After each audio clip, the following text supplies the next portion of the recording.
Okay, grade 11s, we're going to look at 621, number 7, and there's a few bullets that we need to go through. So I'm going to do bullet 2 first, and that one is referring to some bad debts, Mr. Miller. So if you look what it says he owes us 360 and he's declared insolvent. So let's just look at what's going on in the debtors control and bad debts before we take it to the next sentence. So he owes us, let's just take his accounts. He owes us 360.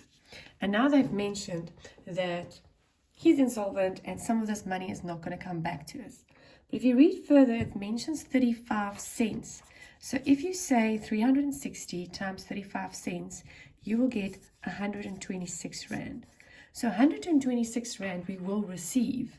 But if you continue to read, we'll only get that in April. Okay, so this is a bit of a problem. It's not normal. We would normally say bank and we receive the money. In this instance, not. So what we will do though is just take the bad debt out. So say 360 minus 126, which I will get back eventually, is 234. Take that out and create an expense, owner's equity going down, of 230. So there's your credit, there's your debit. That's the easy part. But then if he were to pay today, which he's not, but let's just see what would happen. If he was to pay this, then I would have said 126 there, and I would have included bank in the picture, and my bank account would have gone up by 126. That would have happened. But they say I'm only receiving it later, so bank's definitely not in the picture. Now, some of you want to go and create accrued income. No need for that. Why? Because debtors control is actually an asset. And already on the left, the 126 is sitting there as an asset that somebody owes me money. So I don't have to go and create an additional asset for the 126. It's sitting there. I've only taken out the bit that's happened, and that will be my asset, which is recorded as somebody that owes me money. So that's the first one. Let's go to bullet 5. Let's look and see what bullet 5 says. Bullet 5 is talking about, let me just quickly write this out. Bullet 5, it's talking about two debtors, Mr. D. de Wet and W. de Wet. So D. de Wet is the guy that this has actually happened to. So we're going to record what we did, and then we're going to try and fix it. So D. de Wet, they mention here the amount of 490 Rand was credited to his account. So we took it out of his account. Okay, so obviously it's a receipt. They also say receipt.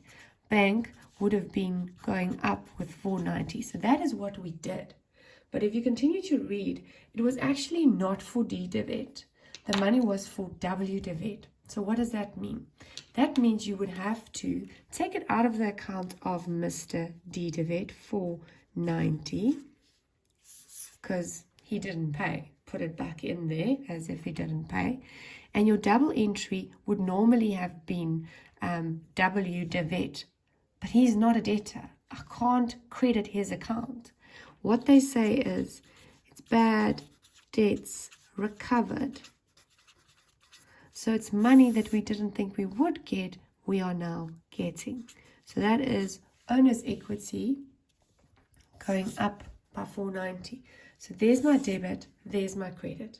I'm not actually crediting debtors control. I'm only debiting it. Debtors control. Because there is no W. de Wet in my box. I just need to move it, put it back in this guy's account. He owes me, and I've got additional income. Bank is correct. I don't have to do anything about bank.